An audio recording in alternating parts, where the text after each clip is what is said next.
yang terima semua dunia, kemuliaan hanya bagi Tuhan.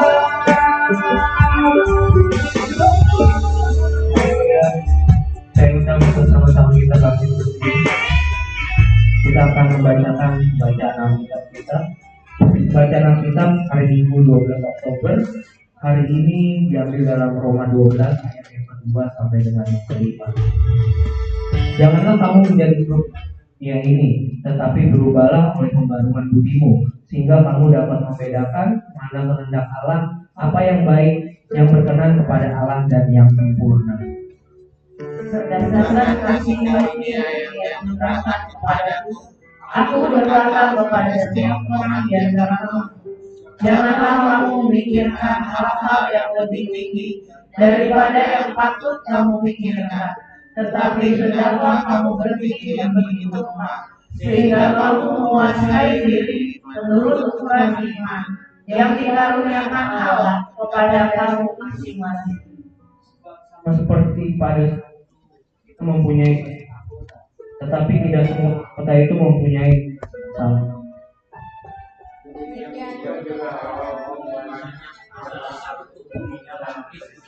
Tetapi kita masing-masing anggota yang seorang terhadap yang lain. Demikian juga kita walaupun banyak adalah satu di dalam Kristus, tetapi kita masing-masing adalah anggota yang seorang terhadap yang lain. Kita akan pujian kembali Yesus kau sungguh baik. Kita mau masuk di dalam hati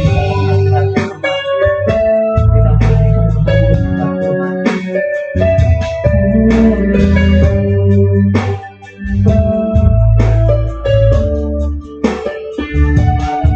Yesus kau sungguh baik.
Bersemangat untuk memuji memuliakan nama-Mu di tempat ini ya Tuhan.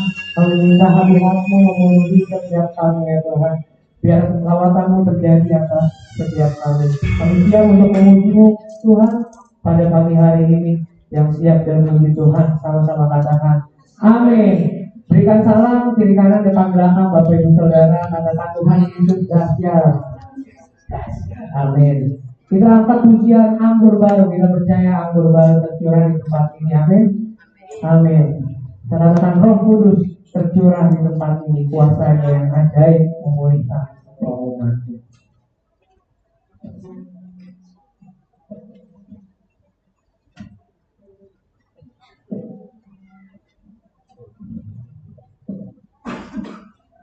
Amin.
Kita mau sama-sama katakan api kemuliaannya tercurah dari surga penuhi kita semua. Kita akan pujian api kemuliaan.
Lalu kita bersama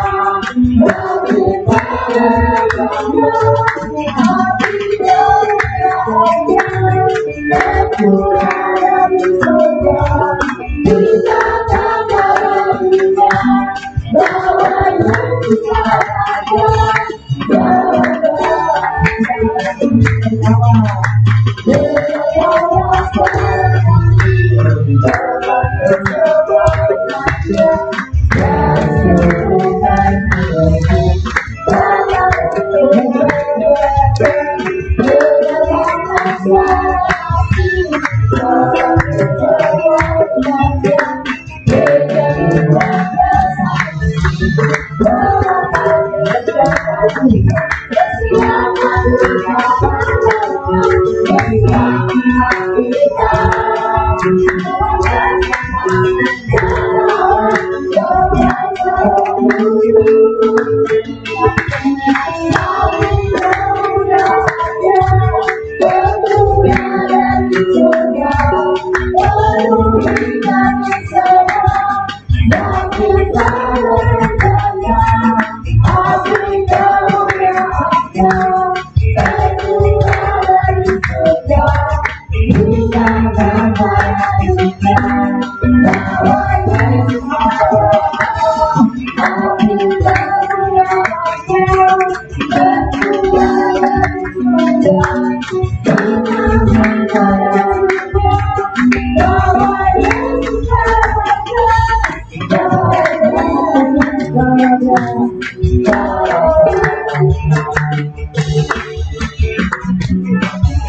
Saya lupa mengenal. Apabila ada yang ingin menyatakan cinta kasihnya Tuhan,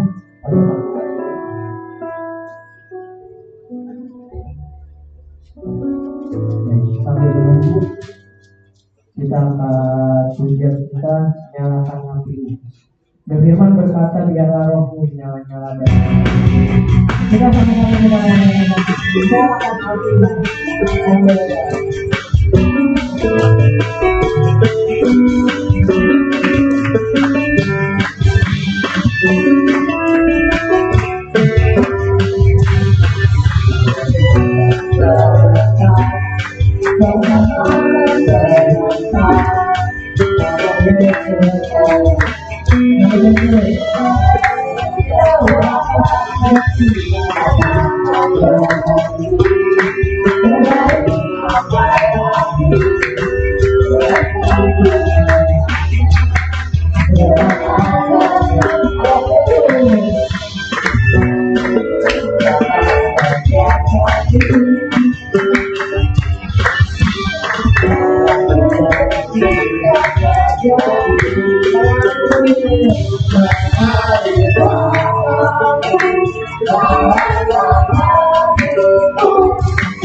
Baik, kalau tidak ada, kita akan memberikan persembahan atau memberikan yang terbaik untuk Tuhan. Sebentar yang doa persembahan, dipersilakan Bu Fethi. Kita bisa terima kasih Tuhan, kami bersyukur Tuhan pada hari ini kami ada sebagaimana kami hadirkan atas kasih dan anugerah-Mu ya Bapa. Tuhan, kami sebentar memberikan yang terbaik kepada Engkau. Dan persembahan kami, persembahan kami banyak Tuhan, yang terbaik buat pekerjaan Tuhan. Terima kasih, kami serahkan dalam nama Yesus, kami sudah berdoa dan mengucap haleluya. Amin. Persembahan akan dijalankan oleh Bapak Ibu. Kita akan berjuang siap.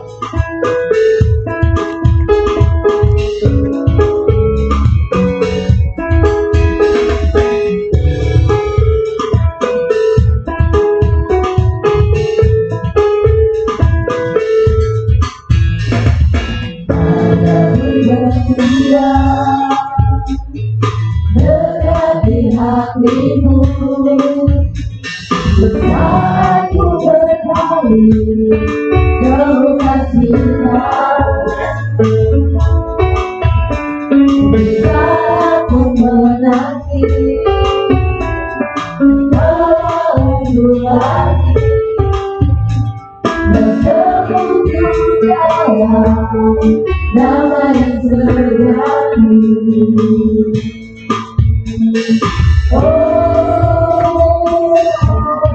Mudah bahagia.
Kita akan masuk ke dalam firman Tuhan.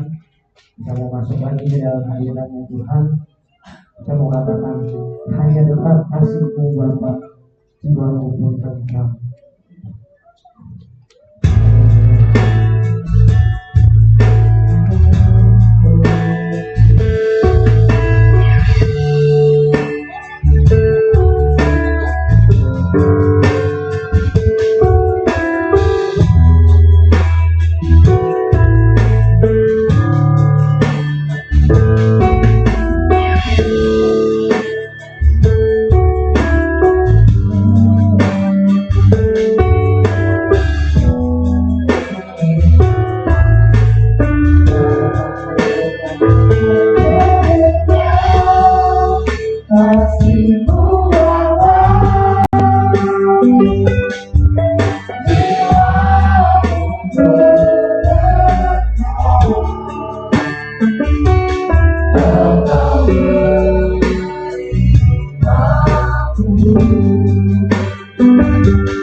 Jauh melebihi semua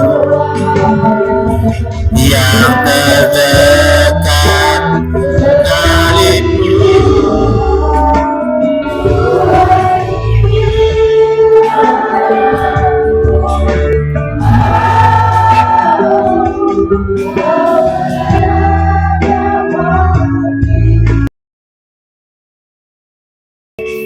Supaya kehidupan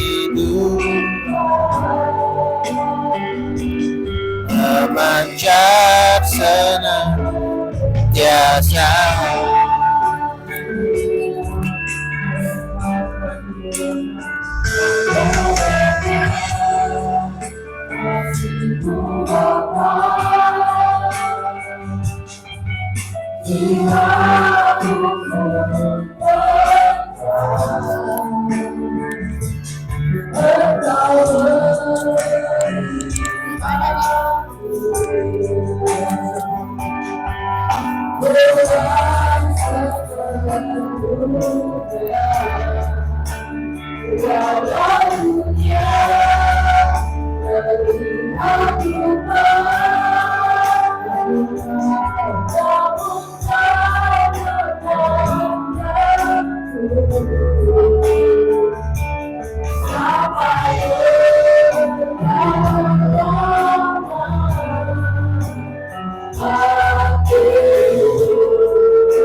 Tuhan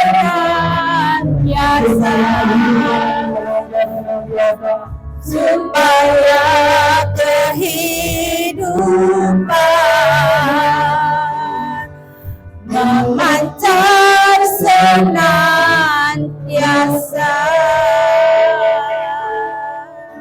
Saya persilakan yang tugas doa.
Amin. Silakan duduk saudara, kita mau sama-sama belajar firman Tuhan.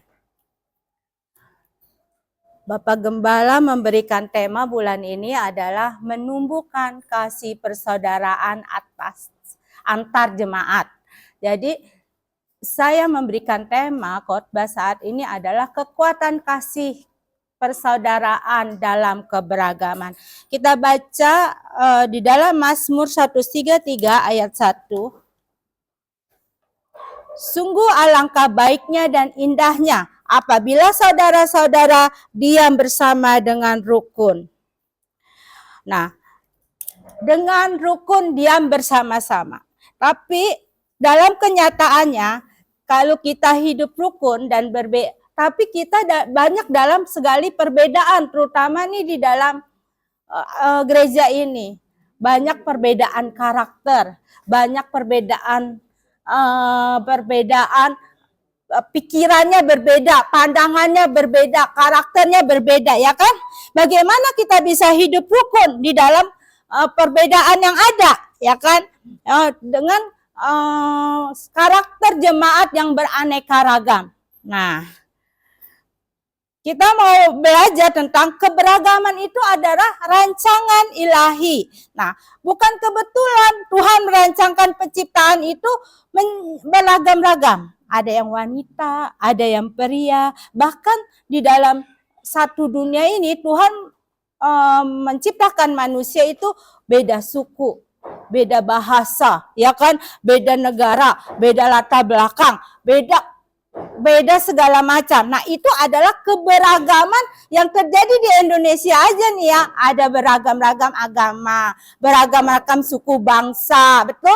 Ada beragam-ragam bahasa. Di Indonesia ini banyak bahasa loh. Bahasa Indonesia, bahasa Jawa, bahasa Batak, bahasa segala macam ada.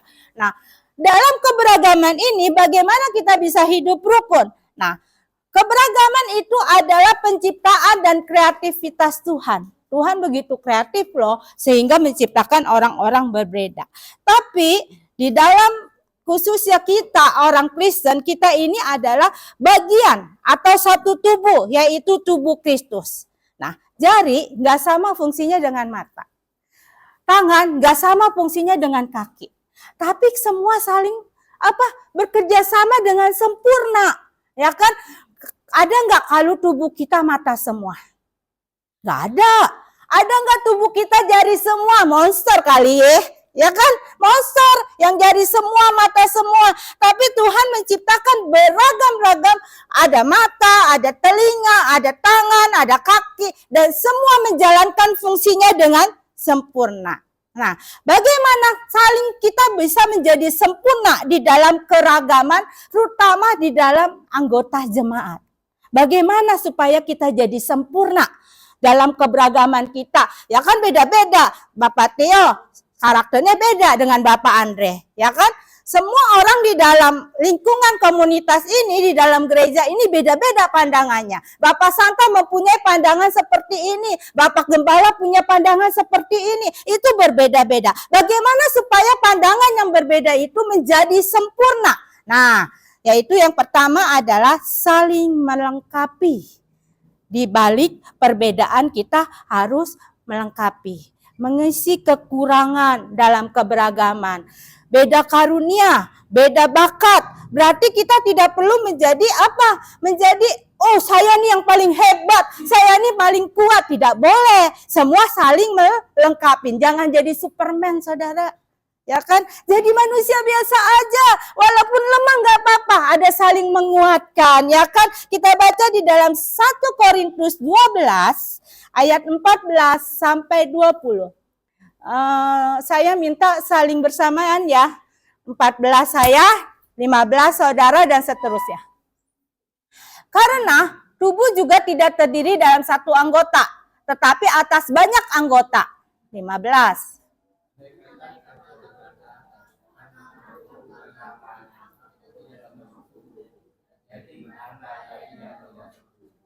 Dan andaikan telinga berkata, karena aku bukan mata, aku tidak termasuk tubuh. Jadi, benarkah ia tidak termasuk tubuh?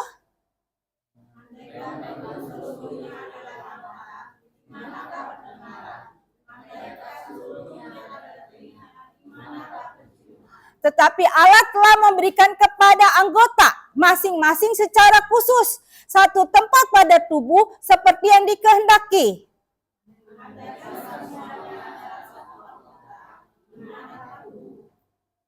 Memang ada banyak anggota, tetapi satu tubuh. Amin, saudara. Banyak karakter yang berbeda di dalam satu gereja ini, tetapi kita satu tubuh. Amin.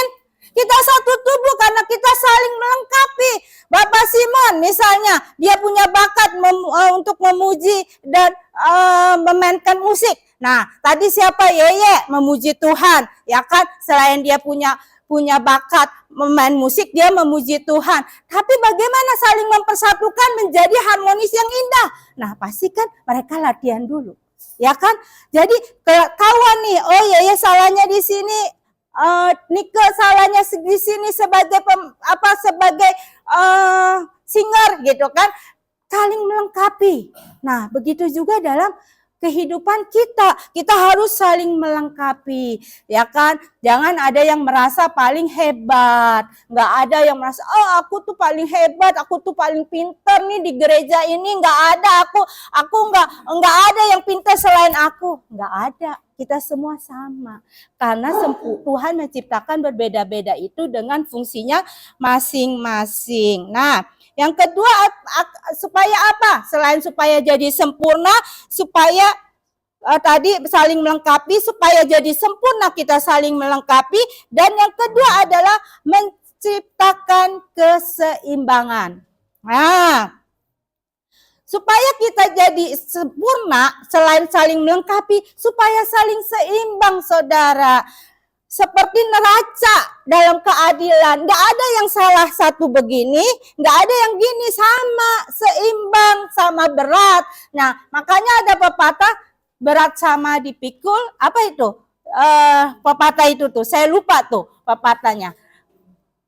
Siapa yang bisa? Ringan sama dijinjing, berat sama dipikul. Supaya apa? Supaya kita seimbang. Di dalam tubuh Kristus kita harus seimbang. Pandangan yang berbeda dapat menciptakan wawasan kita. Misalnya nih ya, Bapak Andreas, pandangannya begini nih, oh kita nih untuk yang nanti yang next untuk gereja kita nih begini. Bapak Santa punya pandangan begini, Ibu Feni punya pandangan begini. Nah, kita masak sama-sama dengan pandangan-pandangan yang berbeda supaya apa? Supaya dapat kita hadapi sehingga apa? Sehingga ada wawasan, oh iya ya kalau begini nih begini. Nah, ada perbedaan pendapat dihadapi dengan kasih dan kerendahan hati.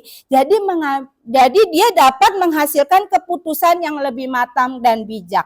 Jadi walaupun berbeda, kita sama-sama kita diskusikan, ya kan, kita hadapi dengan kasih dan kerendahan hati. Kalau misalnya pendapat kita nggak diterima, ya jangan marah, ya kan? Pendapat kita nggak diterima, oh mungkin lebih bagus pendapatnya ini. Jangan marah, kita harus bisa saling bertenggang rasa, saling maksudnya bisa menerima musyawarah dalam mufakat tuh kalau kata PKN, karena saya ngajarin anak-anak musyawarah dalam mufakat. Jadi kita menciptakan keseimbangan, menghasilkan keputusan yang lebih matang dan bijak. Jadi kita bisa mengambil keputusan yang bagus gitu loh. Nah, kita baca di dalam 1 Korintus 12 lagi tadi. Ayat 21 sampai 26. Saya minta tolong sama-sama ya, saya baca yang ke-21. Jadi, mata tidak dapat berkata kepada tangan, aku tidak membutuhkan engkau. Dan kepada kepala berkata kepada kaki, aku tidak membutuhkan engkau.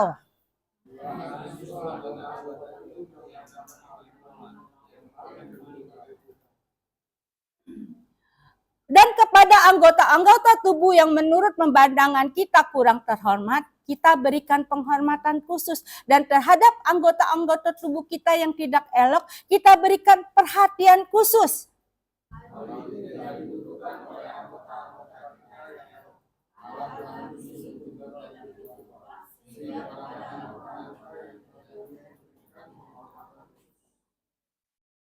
Nah, jadi jelas di sini Tuhan mau ada keseimbangan. Jangan ada yang bilang, oh aku ini hanya mata aja, aku nggak dibutuhkan, biarin aja. Oh aku tuh hanya hanya suka beres-beres kursi di gereja, aku mah nggak dibutuhkan, nggak datang juga nggak apa-apa, nggak dilihat orang. Jangan, kita saling membutuhkan, saling melengkapi satu sama lain, ya kan?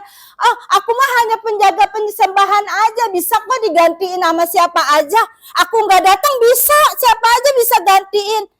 Ya kan, nggak bisa. Kita harus sama-sama menyelesaikan pekerjaan di dalam rumah Tuhan ini, saling seimbang satu sama lain. Jadi bagaimana kita supaya jadi sempurna? Saling melengkapi supaya saling seimbang. Nah ini nih, menghilangkan kehangkuan. Ya kan, kadang-kadang nih merasa nih ya, wah gue paling pinter nih, gue paling ngerti nih, ya kan, lulusan gue aja apa nih, master apa, gue paling hebat ini. Pasti segala apa yang aku pikirkan, aku berikan kepada gereja itu akan didengar. Ya enggak juga, Tuhan enggak juga. Jadi Tuhan ingin kita sama-sama seperti saya bilang supaya seimbang. Kita baca di Filipi 2 ayat 3 sampai 4.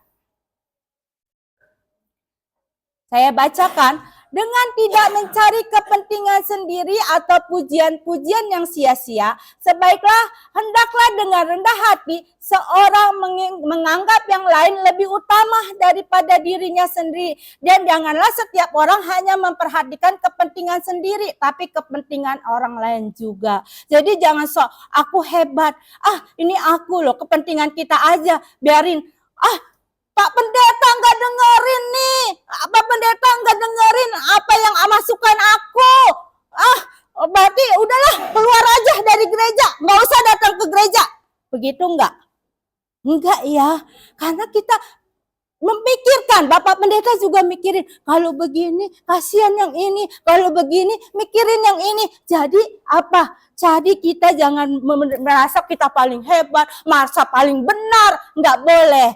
Nah, jadi itulah supaya persahabatan, persaudaraan kita tetap terpupuk. Nah, tadi dia bilang supaya jadi sempurna, bagaimana menyatuin perbedaan. Tadi supaya jadi sempurna, kita harus saling melengkapi. Kedua, kita harus saling apa? Lupa, Ci. Lupa, padahal baru. Yang kedua kita harus saling apa? Yang pertama saling melengkapi. Kedua menciptakan keseimbangan. Ketiga apa? Jangan jadi angkuh. Nah bagaimana kita menyatukan perbedaan-perbedaan supaya jadi sempurna? Yaitu adalah kuncinya adalah kasih persaudaraan menyatukan perbedaan-perbedaan yang ada. Pokoknya kasihlah. Pokoknya yang penting kasih. Kolose 3 ayat 14. Dan di antara semua itu, kenakanlah kasih sebagai pengikat yang mempersatukan dan menyempurnakan. Saudara, walaupun ya saya sebagai orang ibu. Seorang ibu nih, saya lihat anak saya walaupun tidak seperti yang saya inginkan. Misalnya bangun kesiangan, bangun-bangun, "Ma, makan, Ma, ada makanan gak di meja?" Ini gua nggak tahu, gua dari tadi repot bangun-bangun hanya mau minta makanan. Tapi karena kita sayang sama anak, ya kan, kita tutup mata aja dah, ya kan, tutup mata. Benar nggak Caleb? "Mami, Caleb lapar nih." Bangun tidur udah melek mata, "Mami, aku lapar, aku mau makan," katanya. Kayak gitu kan, kayak gitu Caleb. Maaf ya Caleb. Nah, kan jadi kadang orang tua mikir, ini pokoknya apa, tapi karena maminya sayang, cinta sama Caleb, jadi semuanya oke deh nak, mami udah siapin makanan terenak, ya kan, apa yang Caleb suka mami udah bikin, kayak gitu kan, semua karena kasih. Jadi kita yang pertama adalah praktik kita nih dalam kasih itu apa? Bisa bilang begini, "Ih, aku cinta sama kamu," tapi nggak ada tindakan, bohong nggak sih? Benar nggak sih? Misalnya, "I love you Iman," gitu. Misalnya aku bilang gini, "I love you Iman," tapi aku nggak ada tindakan mengasihi Iman, nggak ada tindakannya, bohong nggak sih? Benar nggak sih aku cinta sama dia? Ada nggak begitu? Misalnya, "I love you adikku Iman," misalnya. Terus tapi aku nggak ada tindakan mengasihi dia. Aku masa bodoh, aku nggak peduli. Itu bukan tindakan kasih. Kalau kita saling mengasihi, ada tindakan. Yaitu tindakan saling menerima. Menerima kekurangannya. Tidak menghakimi, tidak mengucilkan karena perbedaannya. Ya kan? Karena berbeda. Anak aku nih beda nih. Yang satu yang ini beda, yang ini beda. Yang ini paling pintar, jadi aku lebih sayang yang ini. Boleh nggak? Nah, Bapak Gembala misalnya. Bapak Gembala nih, aku paling pintar. Ini nih, Bapak ini paling hebat nih. Kalau ngasih masukan, kasih masukan misalnya. Jadi apa? Jadi lebih sayang ke sini? Enggak. Semuanya sama. Bahkan lagi yang paling kecil pun diperhatikan. Kita baca di Efesus 4 ayat 3 sampai 4. Tadi dalam Kolose 3 ayat 14 belum ya? Kolose 3 ayat 14 kita baca dulu sebelumnya. Kolose 3 ayat 14. Kolose 3 ayat 14. Dan dari semuanya itu kenakanlah kasih sebagai pengikat yang menyatukan dan menyempurnakan. Saya ulang lagi ya tadi ya. Dasar dari segala satu kesatuan itu dicapai melalui penyeragaman. Kalau kita mau seragam, yaitu menjadi sama, disamain. Yang beda-beda disamain. Bagaimana disamain? Dengan kasih, ya kan? Dengan kasih, yaitu kenakanlah kasih sebagai pengikat dan saling mempersatukan. Nah, bagaimana supaya kita mempunyai kasih itu? Bullshit namanya, bohong namanya kalau kita mengasihi seorang tapi tidak ada tindakan. Tindakannya yaitu di dalam Efesus 4 ayat 3 dan 4. Dan berusahalah, Efesus 4 ayat 3 sampai 4, dan berusahalah memelihara kesatuan roh oleh ikatan damai sejahtera. Satu tubuh, satu roh, sebagai kamu telah dipanggil kepada satu pengharapan yang terkandung dalam panggilanmu. Berusahalah memelihara kesatuan. Jadi kita harus memelihara kesatuan, menerima satu sama yang lain, walaupun kelihatannya aku lebih hebat nih, aku lebih benar. Tidak. Kita harus saling menerima, ya kan? Saling menerima. Nah, sekarang yang kedua adalah menghormati. Saling menghormati keputusan bersama. Ya kan? Kadang-kadang kita merasa kalau dia lebih muda. Yeye lebih muda dari saya. Kadang-kadang keputusan Yeye misalnya saya anggap, ih anak kecil tahu apa, ya kan? Tapi enggak begitu. Kita harus saling menghormati, respect satu dengan yang lain. Kita baca di dalam Roma 12 ayat 10. Hendaklah kamu saling mengasihi sebagai saudara dalam mendahului, dalam memberi hormat, saling mengasihi. Walaupun kelihatannya paling kecil sekalipun, misalnya Carol paling kecil di sini, tapi kita harus saling menghormati dia. Nah, kita juga harus saling menghormati, maka terpupuklah kasih persaudaraan itu. Ya kan? Saling menghormati. Ada pepatah kayak gini. Lebih baik menjadi jarum daripada menjadi gunting. Kenapa? Siapa yang tahu? Kenapa lebih baik jadi jarum daripada jadi gunting? Iya. Betul, gunting itu memisahkan walaupun lurus nih, walaupun jalannya lurus gitu. Tapi memisahkan satu dengan yang lain. Jadi kelihatannya lurus. Oh, pendapat yang ini nih benar nih kelihatannya nih. Pendapat yang ini salah nih. Tapi kalau kita seperti gunting, memisahkan tidak. Kita mau mempersatukan. Dari pendapat yang ini disatuin. Jadi dapat apa? Keseimbangan. Dapat apa? Kebijaksanaan. Mana yang baik, ya kan? Tadi bagaimana supaya kita bisa boleh bersatu, mendapatkan kekuatan? Tadi supaya kita kuat di dalam persaudaraannya itu apa? Pertama, menerima satu dengan yang lain. Kedua, menghormati, ya kan? Ini sama aja nih, kayak saya ngajar PKN nih. Tapi ada satu yang bukan PKN, yang nggak ada di pelajaran apapun. Di PKN saling menghormati, ada nggak? Di pelajaran PKN ada nggak saling menghormati? Saling bertenggang rasa menerima, ada nggak? Sehingga dapat musyawarah dan mufakat itu ada kan? Ya kan? Dan ketiga nggak ada konsepnya, hanya di dalam Tuhan yang ada. Yaitu memaafkan, mengampuni. Susah banget ini. Efesus 4 ayat 32. Tetapi hendaklah kamu ramah seorang terhadap lain, penuh kasih mesra dan saling mengampuni sebagaimana Allah di dalam Kristus telah mengampuni kamu. Tuhan aja mau ngampuni, masa manusia nggak mau mengampuni? Pasti banyak gesekan dalam satu komunitas ya saudara ya. Apalagi dalam gereja. Banyak gesekan-gesekan sehingga kita kadang-kadang males gua ya kan kesini ya kan. Males. Kalau ke gereja nih gua males lihat dia. Males gua. Udahlah gua males ke gereja ini. Ke gereja sono aja. Ya kan? Boleh nggak kayak gitu? Si emak tahu nih ahlinya oli. Oli untuk apa, Mak? Oli untuk apa, Mak? Bersihin mesin kan? Ya kan? Terus udah gitu supaya gesekan-gesekan itu jadi bersih, benar nggak sih, Mak? Gimana nih, Mak yang tahu nih?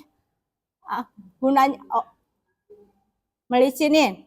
Nah, di dalam gereja bagaimana itu bisa berjalan lancar? Intinya bisa menjalankan kendaraan mesin lancar kan ya, Mak ya? Ya, benar nggak sih, Mak? Nah, mengampuni dan memaafkan itu adalah oli. Adalah oli bagi apa?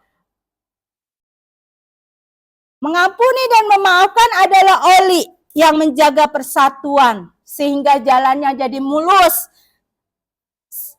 Kalau oli di kendaraan supaya apa? Jalannya enak. Benar gak, Kang?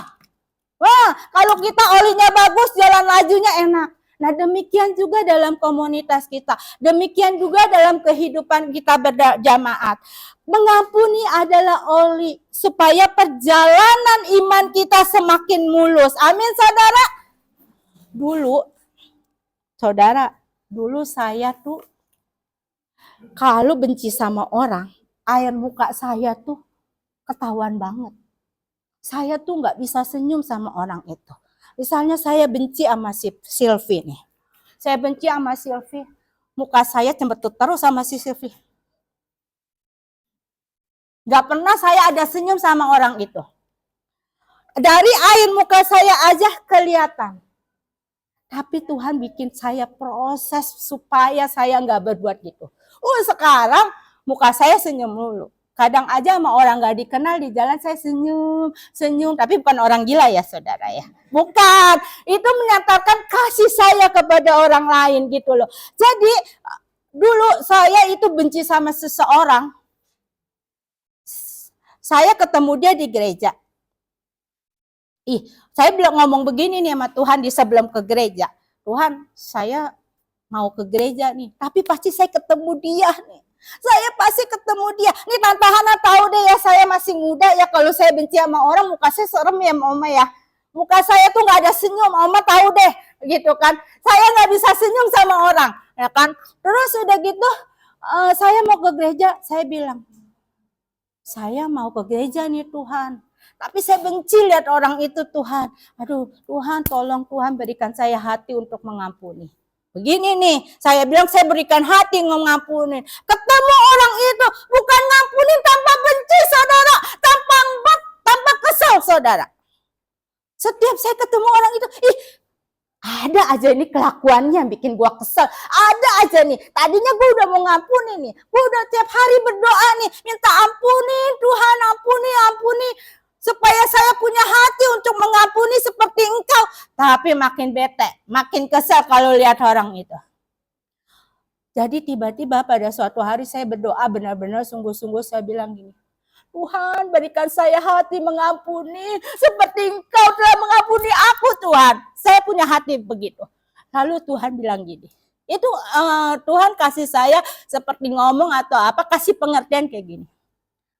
Vera, kamu tuh jangan seperti gunting. Kamu pun mau mengampuni, kamu kakas doang tuh. Kemarahan kamu gunting doang. Akhirnya tumbuh lagi. Saudara, kalau rambut saudara nih udah panjang, saudara gunting mau model apa ke yang pendek, saudara botakin sekalipun itu rambut saudara, numbuh lagi enggak? Numbuh. Demikian juga akar kebencian, akar kepahitan, akar kedendaman, segala apapun jika saudara hanya gunting, tumbuh lagi saudara. Jadi bagaimana supaya enggak tumbuh?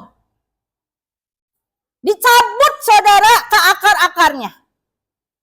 Tanaman kalau kita cabut tanaman nih, tanaman kalau kita guntingin kan supaya bagus. Oh yang jelek digunting. Oh yang ini nih udah jelek ini daunnya, entar bisa kena yang lain nih digunting. Tapi dia akan tumbuh lagi. Nah kalau kita cabut dari akar-akarnya itu tidak akan tumbuh. Ayo belajar. Aku nggak tahu, saya nggak tahu apa yang kalian benci atau saudara benci, mungkin bukan di gereja, mungkin benci anak keluarga yang mungkin keluarganya itu bikin kesel terus, atau mungkin benci sama tetangga atau sama siapapun di komunitas kita. Jangan kita gunting kebencian kita, tapi kita mau cabut sampai ke akar-akarnya. Amin. Mau? Nah, ketika dunia melihat umat Tuhan begitu beragam, kaya, berbeda suku, berbeda pendidikan, hidup rukun dan saling mengasihi, itulah kesaksian yang paling kuat tentang kuasa Kristus. Itulah kekuatan kita. Amin. Kasih kekuatan kita. Ayo ngomong dulu, kasih kekuatan kita. Ayo sebelah, ayo ngomong, kasih kekuatan kita. Salamin satu-satu. Kasih kekuatan kita. Mengampuni kekuatan kita. Nah, jadi kita baca di Yohanes 13 ayat 35. Yohanes 13 ayat 35. Dengan demikian, seorang akan tahu bahwa kamu adalah murid-muridku, yaitu jika kamu saling mengasihi. Jadi kalau kita saling mengasihi, Tuhan orang-orang dunia tahu berbeda. Nggak usah kita menjadi, kita kasih tahu orang. Nggak usah. Nih gua orang Kristen nih, gua baik. Kasih makanan. Gua orang Kristen nih, gua baik. Ya kan? Berlaku yang nggak normal. Nggak perlu. Kalau kita melakukan hal yang baik, mengampuni, saling menerima, saling memaafkan, ya kan? Saling menghormati. Orang tahu saudara, kita berbeda. Kita menjadi berkat, menjadi kekuatan di dalam hidup kita, di dalam persaudaraan. Saya di lingkungan komunitas klub renang saya, itu enggak semuanya orang Kristen, saudara. Banyak, ada orang Hindu, ada orang Buddha, ada pendeta juga di sana, ada juga ustadz di sana. Ya kan? Banyak berbeda-beda dalam lingkungan yang berbeda-beda. Tapi kita bisa loh, bisa saling bersatu loh. Kadang saya punya teman, saya iniin 5 sekawan, klub renang saya. 5 sekawan ada 5, cowoknya 2, ceweknya 3. Terus kadang kalau kita hanya bertiga, kita bilang kwek-kwek. Padahal dia dari lingkungan berbeda. Tapi kadang-kadang mereka mau sharing. Sharing apa? Sharing tentang apapun yang kayaknya dia ada masalah, dia sharing. Jadi kadang-kadang saya suka bilang, nih harus begini, harus begini. Walaupun nggak melalui dasar Alkitab. Maksudnya dasarnya dasar firman sih saya ambil. Tapi saya nggak mengutip ayat-ayat Alkitab. Tapi mereka mengerti. Karena apa? Dia melihat kita. Dia lihat kita nih. Kita tuh siapa? Karena apa? Kita murid Yesus. Kita harus berbeda. Kita harus saling mengasihi. Amin. Jadi ada apa? Kita saling menerima, saling menghormati, saling mengampuni. Jadi boleh nggak benci-benci lagi sama saudara? Boleh nggak benci-benci lagi sama teman? Musuh bebuyutan sama saudara, padahal saudara, tapi musuh bebuyutan. Yuk, gunting boleh nggak? Nggak boleh digunting, tapi dicabur, diangkat. Amin, amin. Yuk kita mau, saya nggak panjang-panjang, tapi biarlah firman ini boleh menjadi kekuatan buat kita untuk tetap bersatu, merekatkan persaudaraan antar jemaat dan antar sesama. Amin. Kita nyanyi.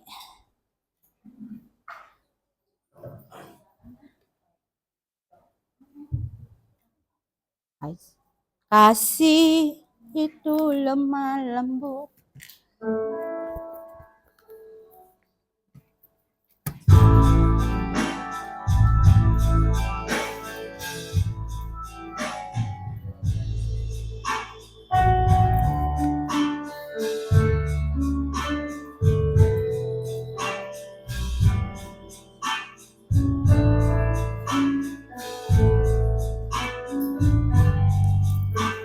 Kasih itu lemah lembut, kasih itu memaafkan.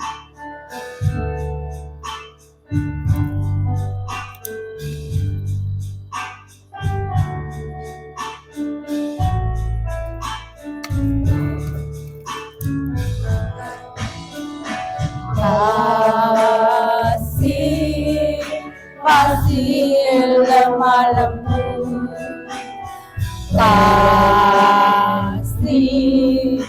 pasti memaafkan. Kasih murah hati, kasihmu Tuhan. Ajarilah kami ini saling mengasihi. Ajarilah kami ini saling mengasihi. Ajarilah kami ini kasih-Mu ya Tuhan, kasih-Mu kudus ya berkuasa. Ajarilah kami ini saling mengasihi. Ajarilah kami ini saling mengampuni. Ajarilah kami ini kasih-Mu ya Tuhan, kasih-Mu kudus ada batasnya. Kasih pasti lemah lembut. Kasih lemah lembut.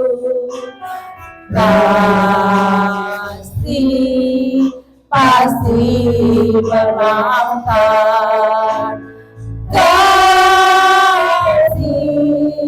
Kasih murah hati. Kasihmu Tuhan. Ajarilah kami Tuhan. Ajarilah kami itu saling mengasihi. Ajarilah kami ini saling mengampuni. Ajarilah kami ini kasih-Mu ya Tuhan, kasih-Mu kudus ada. Saya bilang, ajarilah kami Tuhan, ajarilah kami ini saling mengasihi. Ajarilah kami ini saling mengampuni. Ajarilah kami ini kasih-Mu ya Tuhan, kasih-Mu kudus ada batasnya. Ajarilah kami ini saling mengasihi. Ajarilah kami ini saling mengampuni. Ajarilah kami ini kasih-Mu ya Tuhan, kasih-Mu kudus ada batasnya. Kasih-Mu kudus ada batasnya. Kasih-Mu kudus ada batasnya. Terima kasih Tuhan buat firman-Mu Tuhan. Firman-Mu mengajarkan kami Tuhan saling mengasihi di dalam keberagaman kami Tuhan. Sehingga kami saling menyempurnakan, kami saling melengkapi, kami boleh saling seimbang, menyimbangi satu dengan yang lain. Supaya juga kami tidak angkuh terhadap orang lain Tuhan. Terima kasih Tuhan, terima kasih. Supaya kami bertindak dengan kasih-Mu ya Tuhan. Saling menghormati, saling menerima, bahkan saling mengampuni Tuhan. Hamba tidak tahu hati-hati mereka, mungkin mereka ada sakit hati, ada kemarahan. Biarlah mereka setelah mendengar firman-Mu Tuhan, ada pengampunan di dalam hati mereka Tuhan. Tuhan kami serahkan semua jemaat-Mu ke dalam tangan-Mu Tuhan. Kalau hamba berhenti berkata-kata Tuhan, biarlah firman-Mu terus ada di dalam hati mereka dan bertumbuh dan berbuah. Sehingga terciptalah Tuhan kasih persaudaraan di antara kami. Sehingga kami boleh kuat, sehingga kami boleh menjadi teladan untuk sesama kami, bahkan di lingkungan kami, dimanapun kami berada. Terima kasih Tuhan. Terima kasih. Terima kasih buat urapan yang Engkau berikan atas hamba. Hamba berhenti berkata-kata. Firman-Mu tetap kekal selama-lamanya. Hanya di dalam nama Tuhan Yesus kami berdoa dan mengucap syukur. Haleluya. Amin.